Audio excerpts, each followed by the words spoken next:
Sir ने आज भी बीपीएससी अभ्यर्थियों के आंदोलन को जारी रखने की बात कही है। खान सर ने कहा है कि जब तक री एग्जाम नहीं होता है तब तक आंदोलन यूं ही चलता रहेगा।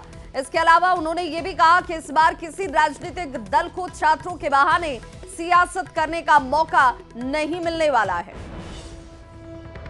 जा रहे हैं गर्दनी बाग धरना स्थल और शांतिपूर्ण ढंग से धरना करेंगे और पूरी तरह से रूल ऑफ लॉ को ध्यान में रखते हुए, और सरकार से भी कहते हैं, बीपीएससी से भी कहते हैं, आप भी रूल ऑफ इक्वलिटी का ध्यान रखिए।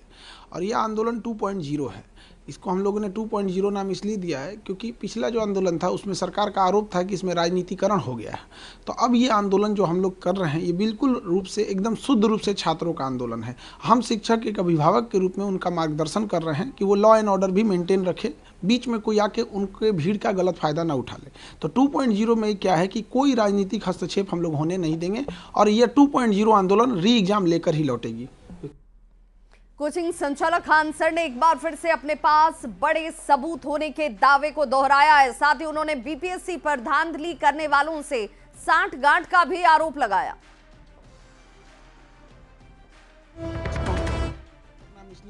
क्योंकि पिछला जो आंदोलन था उसमें सरकार का आरोप था कि इसमें राजनीतिकरण हो गया है। तो अब ये आंदोलन जो हम लोग कर रहे हैं ये बिल्कुल रूप से, एकदम शुद्ध रूप से छात्रों का आंदोलन है। हम शिक्षक एक अभिभावक के रूप में उनका मार्गदर्शन कर रहे हैं कि वो लॉ एंड ऑर्डर भी मेंटेन रखे, बीच में कोई आके उनके भीड़ का गलत फायदा ना उठा ले। तो 2.0 में क्या है कि कोई राजनीतिक हस्तक्षेप हम लोग होने नहीं देंगे और यह 2.0 आंदोलन री एग्जाम लेकर ही लौटेगी। क्योंकि पिछले बार ऐसा हुआ था कि कुछ पॉलिटिकल पार्टियां थी वो ओवरटेक कर रहे थे, वो बीच में घुस गए थे, जिसके कारण छात्रों को भी परेशानियां झेलना पड़ा। तो क्या इस बार कोई पॉलिटिकल पार्टी? इस बार हम लोग किसी पॉलिटिकल पार्टीज को एंट्री नहीं दिए हैं। ये शुद्ध रूप से हम छात्र और विद्यार्थियों लोगों का आंदोलन रहेगा।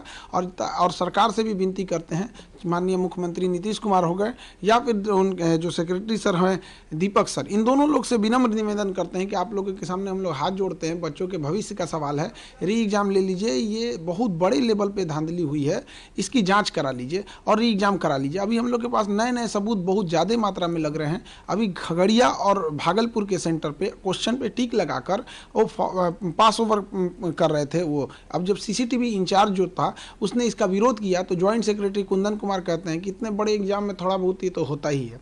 इसके अलावा सिवान का एक कॉलेज है जिसका हम लोग नाम हाईकोर्ट में बताएंगे, उसमें ब्लू कलर का बेंच लगा हुआ है, लंबा सा हॉल है और उसमें 35 मिनट एक्स्ट्रा टाइम दिया गया है। मोतिहारी का एक कॉलेज है जिसमें रूम नंबर 20 और 35 में वॉशरूम जाने के बहाने एक बच्चा उठता है और उसके जगह पे जो दूसरा बच्चा आता है वो दूसरा रहता है, चेंज हो जाता है, कैंडिडेट चेंज हो जाता है। तो इस तरह की जो बड़े बड़े धांधली हुई है इसकी जांच करा ले सरकार। और गया और नवादा के ना डीएम का कोई रिपोर्ट आया, ना ट्रेजरी इंचार्ज का कोई रिपोर्ट आया जो इस बात की पुष्टि करता है कि जो हम लोगों ने आरोप लगाया था, जो सबूत ढूंढने में 2 महीना समय लगा, वो बिल्कुल सही सबूत था।